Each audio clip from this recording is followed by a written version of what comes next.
கிளிகள் கொத்தம் சூழட்டும். இப்போ இந்த படத்தில் அப்பப்போ ப்ரொடியூசர் நயன்தாரான்னு வந்துட்டே இருக்கு. பணம் வந்து மூக்குத்தி அம்மன் படத்துக்கு வந்து வாங்கின அட்வான்ஸை வந்து போட்டு அந்த ஷூட்டிங் வந்து நடந்துச்சு. டேய் நானும் தான்டா. Okay, we all love you. Thank you. இந்த ஸ்டேஜ் வந்து எனக்கு ரொம்ப ஒரு இம்பார்ட்டண்ட்டான ஸ்டேஜ். ஏன்னா நான் இந்த ஸ்டேஜ் ப்ளஸ் என் வாழ்க்கையில் இருக்கிற இப்போ நான் இருக்கிற ஸ்டேஜ், இந்த 2 ஸ்டேஜுக்குமே வர்றதுக்கு எனக்கு ரொம்ப நான் சொன்னால் நம்ப முடியாது, ஆனால் நான் கஷ்டப்பட்டு தான் வந்திருக்கேன். ஏன்னா கடவுள் வந்து எல்லாருக்குமே ஒரு நல்ல வாழ்க்கையை வந்து ஆசீர்வாதமாக கொடுப்பாங்க. நான் வந்து எப்பயுமே பல கோயில்களுக்கு நான் போயிட்டே இருப்பேன். எனக்கு வந்து இன்னும் நிறையா கொடுங்கன்னு கேட்குறதுக்காக நான் நிறையா கோயிலுக்கு போக மாட்டேன். எனக்கு ஆல்ரெடி கொடுத்துருக்க சந்தோஷங்களையும் எனக்கு கொடுத்துருக்க அவ்வளோ விஷயங்களையுமே நான் வந்து நன்றி சொல்கிறதுக்காக தான் நான் எப்பயுமே கோயிலுக்கு போயிட்டே இருப்பேன்.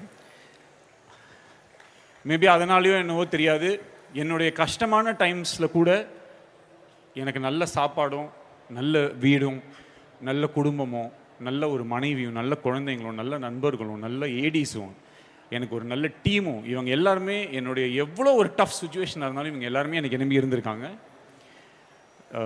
அதுக்கு வந்து நான் கடவுளுக்கு எப்பயுமே நான் நன்றி சொல்லிக்கிறேன்.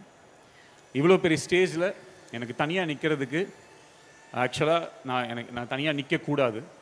அண்ட் எனக்கு வந்து இப்போ ஒரு விஷயந்தான் ஞாபகம் வருது.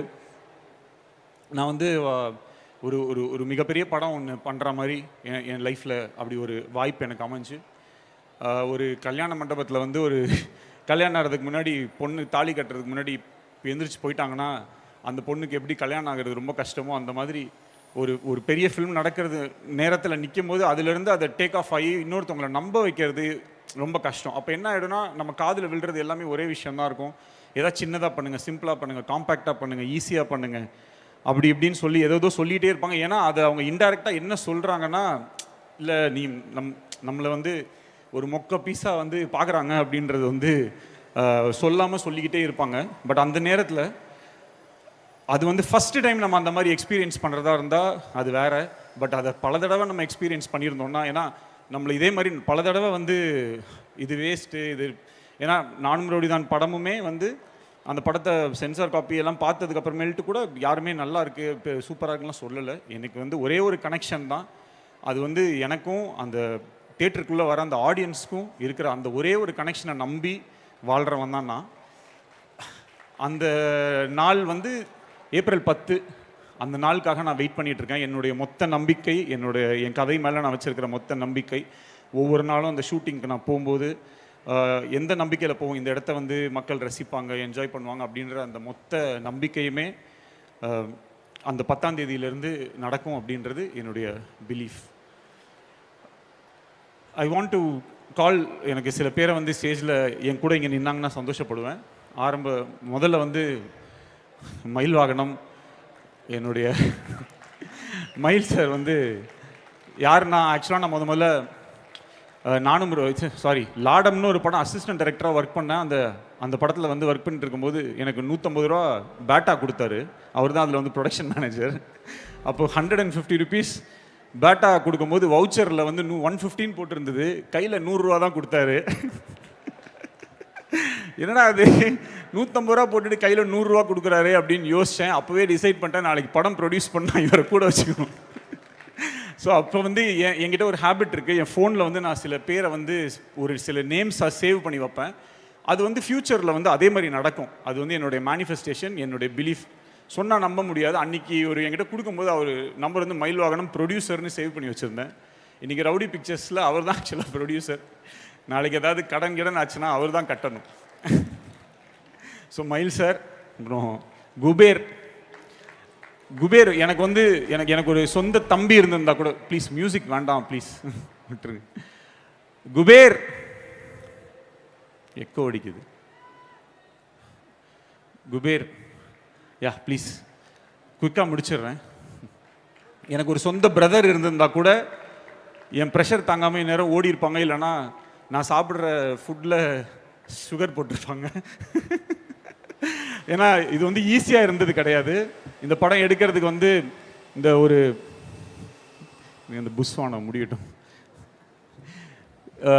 ஒரு படத்தில் இந்த விவேக் காமெடியில் வரும் இந்த மாதிரி இது ஒருத்தம்போது தம் இருக்கான்னு கேட்க மாட்டாங்க, ஃபர்ஸ்ட் தீப்பெட்டி இருக்கா அப்படின்னும், அப்புறம் தம் இருக்கா அப்படி கேட்போம். அந்த மாதிரி தம் அடிக்க வெறும் வாய் மட்டும் எடுத்துகிட்டு வந்த மாதிரி இந்த படத்தை எடுக்கிறதுக்கு என்கிட்ட எதுவுமே இல்லை, வெறும் நம்பிக்கை மட்டும்தான் இருந்துச்சு. அதுக்கு ஏன்னா ஃபர்ஸ்ட் இந்த படத்துக்கு பிளான் பண்ணேன். நான் முதல்ல இந்த படத்துக்கு பட்ஜெட் போடும்போது 150-200 கூட செலவாகும் அப்படி சொல்லிட்டு நான் இதெல்லாம் சொன்னால் பெரிய பட்ஜெட் உடனே ப்ரொடியூசர்ஸ்லாம் இப்படி ஒரு பெரிய படம் பண்ணுவோம் அப்படின்ற ஆசையில் கடகடன்னு வேலை நடக்கும்னு நினச்சா அடுத்த வாட்டி அந்த இதே நடக்கலை. ஸோ இது வந்து காத்துவாக்கில் 2 காதல் படத்துக்கு முன்னாடியே நான் பண்ண வேண்டிய ஒரு படம். அப்போவே SK17 சொல்லி அனௌன்ஸ்மெண்ட் ஆன ஒரு படம் தான் அது. அப்போது இது நடக்காதுன்னே எனக்கு தெரியாது. ஆனால் அது நடக்கும் நான் இது பண்ணிட்டே இருந்தேன். அப்புறம் ஒரு நாள் எனக்கு புரிஞ்சிருச்சு இது நடக்காதுன்னு சொல்லிட்டு, அப்போ அதுலேருந்து நான் வெளில வந்துட்டு அதே அவங்க சொன்ன மாதிரி காம்பேக்டாக ஒன்று பண்ணுங்கள், சின்னதாக ஒன்று பண்ணுங்கள், நம்மளால் அவ்வளோதான் முடியும் அப்படின்ற மாதிரி ஒரு மைண்ட் செட்டில் நான் அந்த படத்தை நான் பண்ணி முடித்தேன். காத்துவாக்கில் 2 காதல். அதுக்கப்புறம் ஒரு நாள் நான் செஸ் ஒலிம்பியாடை வந்து டிரெக்ட் பண்ணுறதுக்கு ஒரு ஆப்பர்ச்சுனிட்டி கிடச்சிது.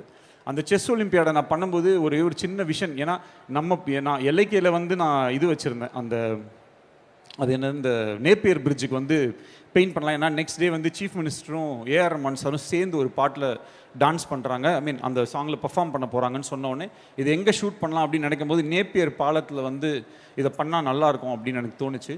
அப்போது அந்த நேப்பியர் பாலத்தை வந்து பிளாக் அண்ட் ஒயிட்டில் வந்து பெயிண்ட் பண்ணலாம் அப்படின்றது நான் ராகினி எங்கள் ரெனேசன்ஸ் இந்த டீம் நாங்கள் வந்து அது யோசித்தோம். அப்போது அந்த இதை பார்க்கும்போது எனக்கு அன்றைக்கி அந்த நைட்டு வந்து அந்த shooting next day shooting night வந்து நேப்பியர் பிரிட்ஜ் ஃபுல்லாக பிளாக் அண்ட் ஒயிட் பண்ணும்போது எனக்கு திருப்பியும் அந்த LIKயோட ஒரு ஃபீல் எனக்கு இருந்துச்சு. பட் ஆனால் அப்போ ஆல்ரெடி நான் என்னோட நெக்ஸ்ட் ஃபிலிம் கமிட் ஆயிருந்தேன். சம்டைம்ஸ் நமக்கு சில இன்ட்யூஷன்ஸ் இருக்கும், இந்த ஃபிலிம் நடக்கும், எப்படியாவது இது நடக்குமோ, இது ஒரு நடக்க போதோ அப்படின்ற மாதிரி ஒரு தோணிகிட்டே இருந்துச்சு. பட் அது வேறு மாதிரி சுற்றி வேறு மாதிரி போய் அது கடைசியில் அன்றைக்கி ஒரு சின்ன ஹோப் இருந்தது இது நடந்துடும் அப்படி சொல்லிட்டு. அப்புறம் அங்கேருந்து அப்படியே சென்னையோடைய ஃபியூச்சரிஸ்டிக், ஏன்னா ஒரு டிரெக்டராக ஒரு ஃபில்ம் மேக்கருக்கு வந்து இருக்கிற பிக்கஸ்ட் பிளெஸிங் என்னென்னா அவங்க என்ன வேணால் கற்பனை பண்ணலாம், அது வந்து நிஜத்தில் அவங்க வாழ்க்கையில் நடக்கும். இப்போது ஒரு டிரெக்டர் ரொம்ப பெரிய பணக்காரனாக இருக்க மாட்டான், ஆனால் அவன் படத்தில் இருக்கிற சில கேரக்டர்ஸை ரொம்ப பணக்காரனாக காட்டுறது, சந்தோஷமாக காட்டுறது, ரொம்ப ஒரு நிறைய நல்ல விஷயங்களாக காட்டுறது வந்து ஒரு டிரெக்டருக்கே கிடைக்கிற ஒரு பெரிய புண்ணியம் அது. அவங்களுக்கு அந்த ஒரு ஸ்பெஷாலிட்டி இருக்குது. நம்ம என்ன வேணாலும் நம்மளோட கற்பனை எல்லாத்தையுமே சினிமாக்குள்ளே சொல்லலாம். நம்ம சொன்னோன்னா ரெயின் அப்படின்னா ரெயின் வரும், ரெயின் கட் அப்படின்னா ரெயின் கட் ஆகிடும், ட்ரெயினை பேக்கில் போக சொல்லலாம், ஃப்ரண்ட்டில் வர சொல்லலாம். இதெல்லாம் ஒரு டிரெக்டருக்கு கிடைக்கிற ஒரு கிஃப்ட். அந்த மாதிரி தான் எனக்கும். ஸோ நான் பார்க்கணுன்னு நினைக்கிற ஒரு சென்னையை, நான் நினைக்கிற இந்த ஃப்யூச்சரில் இந்த உலகம் எப்படிலாம் இருக்கணும்னு நினைக்கிறது எல்லாத்தையுமே இந்த படத்தில் எனக்கு வந்து அந்த கோலிவுட் அப்படின்னு, இப்போ நான் LAல நான் போகும்போது ஹாலிவுட்னு ஒரு போர்டு இருக்கும், அதே மாதிரி கோலிவுட்னு ஒரு போர்டு இருக்கணும், இந்த மாதிரிலாம் ரொம்ப ட்ரீம்ஸ்லாம் இருந்தது. அதெல்லாம் படத்துக்குள்ளே இன்கார்பரேட் பண்ணணும் அப்படின்ற ஒரு ஆசையோடு இந்த ஃபில்மை வந்து பண்ணேன். இப்போ இந்த ப்ராசஸ்க்குள்ளே போகும்போது என்ன ஆயிடுச்சுன்னா ரொம்ப டஃப் ஆகிடுச்சு. அப்போது எனக்கு ஒரு டீம் இருந்துச்சு. ஸோ இந்த பிக் ஃபில்ம் ஒன்று நடக்க வேண்டிய ஃபில்ம் ஒன்று அப்படியே டக்குன்னு ஓவர் நைட்டில் எல்லாமே மாறிடுச்சு, லைஃபே தலைகீழ மாறிடுச்சு. ஸோ என்ன பண்ணுறதுன்னு தெரியல. ஆனால் அந்த டைம்லேருந்து இப்போ வரைக்கும் சில பேர் என் கூடவே என்ன பிலீஃபில் இருந்தாங்களோ தெரியாது, என் கூடவே இருந்தாங்க. ஹரீஷ் வா, திவ்ஸ் வந்து எங்க திவ்ஸ் டக்குன்னு வா, டைம் இல்லை. திவ்ஸ் வந்து EP பல டைம் வந்து என்ன ஆகிடும்னா, நாங்கள் இப்போ டெல்லி சண்டிகர் அந்த மாதிரிலாம் ஷூட் பண்ணுவோம், ரொம்ப கஷ்டமாக இருக்கும் ஷூட்டிங். எங்களால் அந்த பேமெண்ட்ஸோ அந்த விஷயத்தெல்லாம் ஆன் டைம் பண்ண முடியாது. ஸோ பீயிங் அ கேர்ள், அவள் வந்து ஒரு EP-யை அதை ஹேண்டில் பண்ணால் அவளுக்கு வந்து அவ்வளோ மோசமாக வந்து அடுத்த நாளில் வந்து அவ்வளோ பிரச்சனைகள் இருக்கும். அதை எப்படி அவள் ஒரு லேடியாக வந்து ஃபேஸ் பண்ணியிருப்பான்னு எனக்கு சத்தியமாக தெரியாது. தேங்க்யூ திவ்ஸ். அண்ட் பார்வதி ஸ்ரீதரன், இவ வந்து ஃபர்ஸ்ட் 2018 இந்த படம் ஸ்டார்ட் ஆகும்போது முதல்ல LIK அப்போ இருந்த லவ் இன்சூரன்ஸ் ஆப்ரேஷனாக இருக்கும்போது வந்து ஜாயின் பண்ணி, அப்போலேருந்து சார் நீங்கள் ஆடியோ லான்ச்லாம் வைப்பீங்களா, ஆடியோ லான்ச் வச்சாச்சு Parvathi, please come. So thank you. இந்த படத்தில் இருக்கிற காஸ்டியூம்ஸோ இல்லை இந்த படத்தில் இருக்கிற CG இந்த மாதிரி விஷயங்கள் ரொம்ப ஸ்வீட்டாக இருந்துச்சுன்னா, கரெக்டாக இருந்துச்சுன்னா, இந்த credit goes to my team. And I want all my ADs here please. Binu and Prasanna வந்து பிரதீப் சார் வந்து அவங்க படத்துக்கு செலக்ட் பண்ணி வச்சிருந்த AD. அவர் வந்து எப்படி செலக்ட் பண்ணியிருக்காருன்னா, இந்த ஆர்மியிலலாம் சில படத்தில் வந்து ஆர்மியில் சில சோல்ஜர்ஸை காட்டுவாங்க. அவங்க எப்படின்னா அந்த ஒரு ரொம்ப இக்கட்டான சூழ்நிலை இருக்கும், இந்த நேரத்தில் யாராவது ஒருத்தர் போய் அவங்க உயிரை கொடுத்து மொத்த பேரையுமே காப்பாற்றணும்னு ஒரு 2 பேர் இருப்பாங்க. சார் நான் போகிறேன் சார் சொல்லிட்டு போய் டமட்டமன்னு ஷூட் பண்ணி அவங்க இறந்துருவாங்க. அந்த மாதிரி ஒரு 2 பேர் தான் இந்த பினு, இந்த பிரசனம். இவங்களை வந்து அவர் கண்டுபிடிச்சு வச்சிருக்காருன்னா அவருடைய புத்திசாலித்தனத்தை பாருங்க. ஜெகன் சார், செல்வா, திவாகர், ஏடிஸ்னா எல்லாம் ப்ளீஸ்டா டைம் இல்லைடா, போலீஸ் வேறு எதுவும் சொல்லலாம்டா. லெனின், ஒன் ஆஃப் த, இவனெல்லாம் பெரிய டைரக்டர் ஆகிடுவான். இப்போயே என் ஸ்டேஜில் ஒரு அடி பார்த்துருங்க. லெனின், திவாகர், எது பாலா, நம்ம டீம் மட்டும் அப்படி வந்துடுங்களேன் ஃபாஸ்ட்டாக ப்ளீஸ். அஜித் வா, அஜித் வா. அந்த இதில் ஒரு பரிதாபங்களில் ஒரு இது வரும்ல, 10 ரூபா 30 ரூபாய்க்கு வேலை செய்வான் 3 நாளைக்கு ஷார்ட்ஸ். அந்த மாதிரி இவன் வேலை செஞ்சதுக்கெலாம் நான் கொடுக்கணுன்னா மொத்தம் இந்த படத்தோட மொத்த பட்ஜெட் இவங்ககிட்டே கொடுத்துடலாம். ஏன்னா அவ்வளோ வேலை செஞ்சுருக்கான் அந்த பையன். Thank you Ajith, thank you so much. So yeah, இப்போது இந்த படத்தை ஆண்டனி கம் இது அப்புறம் இந்த படத்தை எடிட் பண்ணுறதுக்கு நான் ரொம்ப கஷ்டப்பட்டேன். ஏன்னா எனக்கு வந்து என்கிட்ட எல்லாமே இருந்துச்சு, கான்ஃபிடன்ஸ் மட்டும் பெருசாக இல்லை. ஏன்னா இவங்களை தவிர வேறு யாருக்குமே என் மேலே வந்து பெரிய ஒரு கான்ஃபிடென்ட் இருக்க மாதிரி எனக்கு தெரியல. எல்லாத்துலேயுமே ஏதோ டவுட் இருக்க மாதிரி இருக்கும். ஸோ பிரதீப் ராகவ் கிட்ட வந்து நான் ப்ளீஸ் ப்ரோ வந்துருங்க, பிரதீப் ராகவ் கிட்ட நான் ஒரு வெர்ஷன் பண்ணுவேன், கட் பண்ணுவேன், இது பண்ணுவேன், அது பண்ணுவேன். கிட்டத்தட்ட வேர்ல்டு ரெக்கார்டு ஒரு இப்படியும் 100 வெர்ஷன்ஸ் பண்ணியிருப்போம். இப்போது ட்ரெய்லருக்கு எப்படியும் ஒரு 500 கட்டாவது பண்ணியிருப்போம். அவ்வளோ இதை பண்ணி எனக்கு வந்து ஹெல்ப் பண்ணார். ஆக்சுவலாக ஒரு கோ டைரக்டர் மாதிரி அதில் இருக்கிற கதையில் இருக்கக்கூடிய நிறையா ஓட்டைகள் ஒரு இதில் எல்லாமே ரொம்ப I really enjoy working with as a human being. Also is a great friend to me. So இது எல்லாமே இவங்க எல்லாருமே சேர்ந்து இந்த ஃபில்மை வந்து நான் எடுக்கிறதுக்கு வந்து எனக்கு பயங்கரமாக ஹெல்ப் பண்ணிட்டாங்க.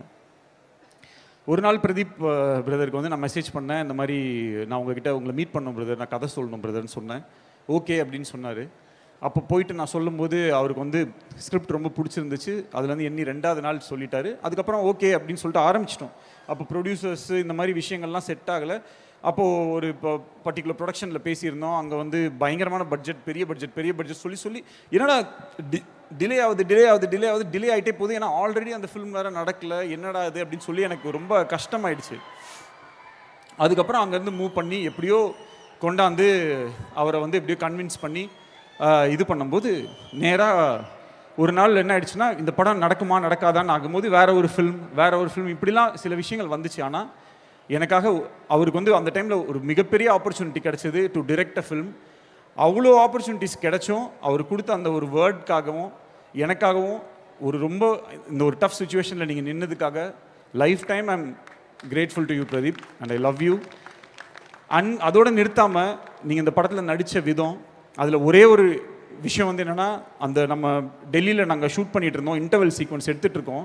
ரொம்ப முக்கியமான சீக்வன்ஸ், பயங்கர எமோஷனல் சீக்வன்ஸ், அவர் படுத்து அழுது பயங்கரமாக நடிக்க வேண்டிய சீக்வன்ஸ்.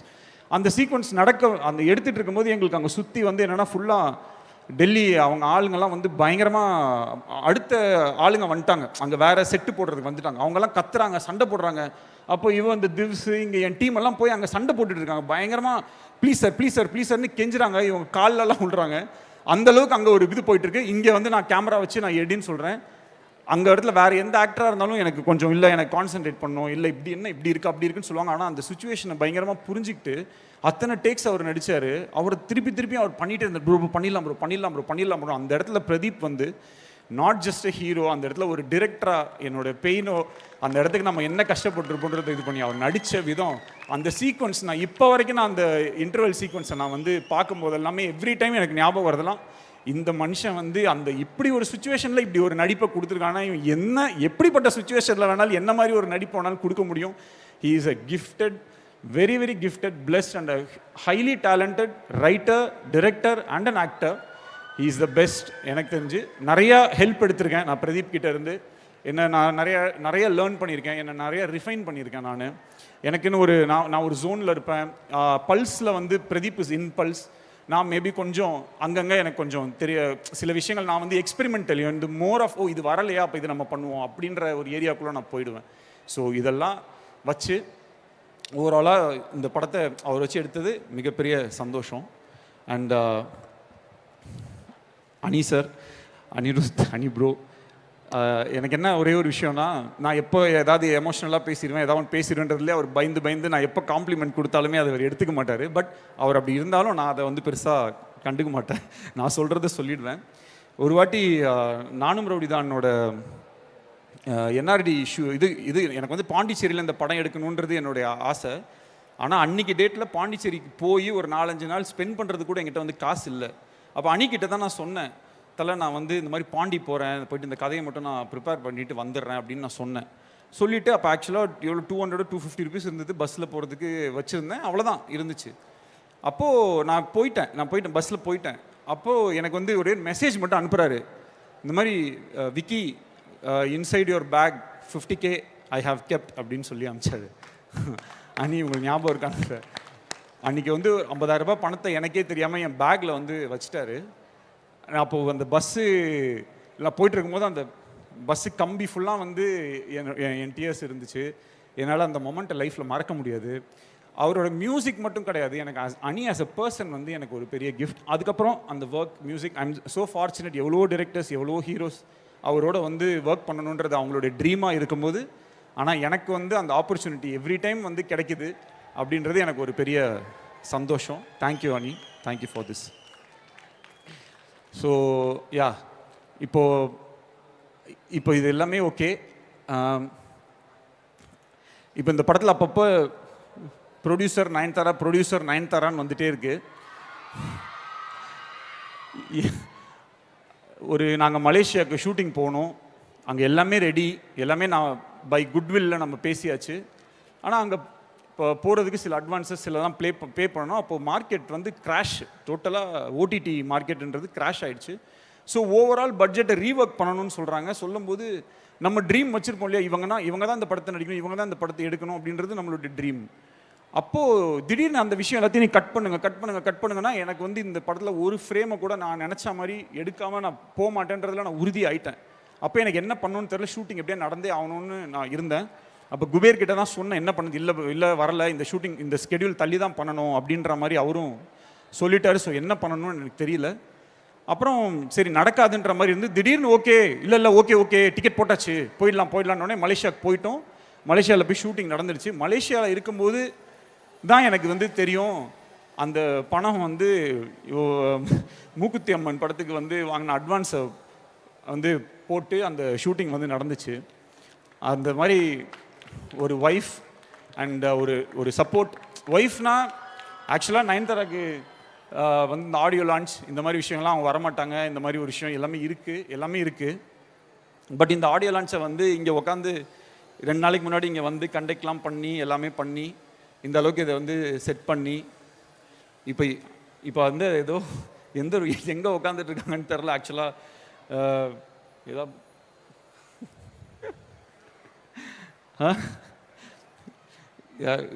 இது பண்ண முடியுமா? ஏன்னா இங்கே தான் இருக்காங்க. இங்கே இருக்காங்களா சார்? ஏன்னா இல்லை இங்கே தான், ஏன்னா இது என்ன இஃப் பாசிபிள் யாராவது ஒரு குபேர் யாராவது ஒருத்தர் கூப்பிட்டு வர முடியுமா ப்ளீஸ் எனக்காக? Oh my God.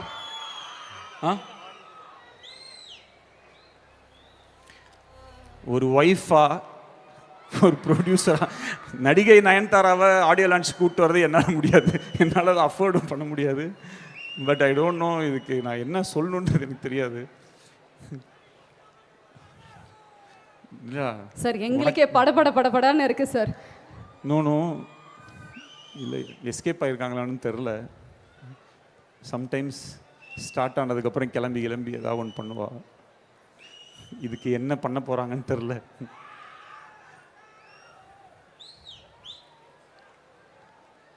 இருக்காங்களா? ஓய், oh my god, here we have our one and only lady superstar Nayanthara.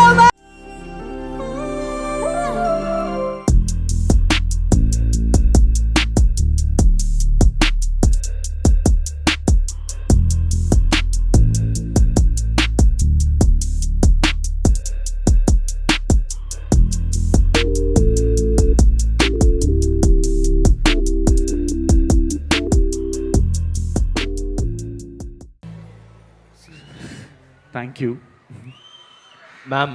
Ma'am ஒரு வணக்கமாக சொல்லுங்க மேம். சார் சொன்ன மாதிரி ஒரு ப்ரொடியூசராவோ ஒரு நடிகையாவோ இங்க வரல, அவருடைய மனைவியா சப்போர்ட் பண்றதுக்காக நம்மளுடைய lady super star Nayanthara ma'am இன்னைக்கு இங்க வந்திருக்காங்க. தேங்க்யூ. Thank you ma'am, thank you. டேய் நானும் தான்டா. Okay, we all love you. இது இந்த படம் டேக் ஆஃபே ஆயிருக்காது. அன்னைக்கு வந்து லலித் சார் வந்து இந்த படத்தை ஆரம்பித்து வைக்கலன்னா இந்த படம் நடந்திருக்காது. அப்படியே டிசம்பர் மாதம் நான் ஷூட்டிங் பண்ணேன், ஃபெப்ரவரி மாதம் டிராகன் படம் ஷூட்டிங் நடந்துச்சு. அப்படியே அந்த டிசம்பரில் மட்டும் இந்த ஷூட்டிங் நடக்கலைன்னா கன்ஃபார்மாக அந்த ஃபிலிம் நடந்திருக்காது. இப்போ வரைக்கும் நான் சும்மா தான் இருந்திருப்பேன். அன்னைக்கு வந்து அந்த சார் எக்ஸ்ட்ரீம்லி சாரி, 2 பேர் உங்களுக்காக ரொம்ப நேரமாக வெயிட் பண்ணிருக்காங்க. 2 பேர் அவங்க வந்துருவாங்க. ஒரே நிமிஷம் அப்படியே இருங்க, ஹோல்ட் பண்ணுங்க.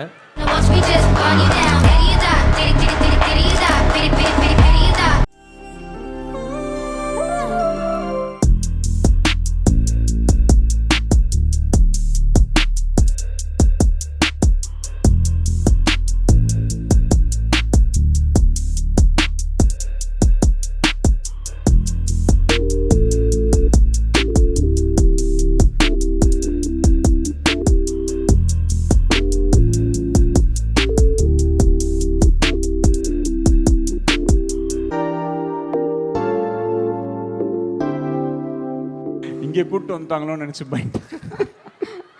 தேங்க்யூ. என்ன சொல்கிறேன்னா, அன்றைக்கி மட்டும் லலித் சார் இந்த படத்தை ஸ்டார்ட் பண்ணல, இந்த படத்தை ஆரம்பித்து வைக்கல அப்படின்னா அவருக்குமே ரொம்ப கஷ்டம்தான். இந்த ஃபில்மை வந்து இந்த அளவுக்கு எடுத்துகிட்டு வந்து ரொம்ப கஷ்டம். ஆனாலும் இன்றைக்கி இந்த படம் ரிலீஸ் ஆகுது, நல்ல விதமாக ரிலீஸ் ஆகுதுன்னா அவருக்கு வந்து என்றைக்குமே நான் வந்து நன்றி கடன் பட்டிருக்கேன். Thank you Lalith sir, Ravivarman sir, Muthuraj sir. எனக்காக நீங்கள் எல்லாமே, எனக்கு ஆக்சுவலாக இன்றைக்கி சவுண்டே கேட்கல, சாரி லேட் ஆகிடுச்சு. ஆனால் எனக்காக ஒரே ஒரு விஷயம் மட்டும் பண்ணுங்கள். நான் Ravivarman sir and Muthuraj sir இவங்க 2 பேரும் வந்து இந்த இண்டஸ்ட்ரியோட ஒரு பொக்கிஷம் மாதிரி.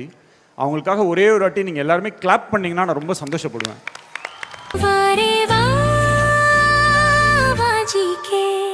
Dr. Srivarma's Magic Care, his wellness for her happiness.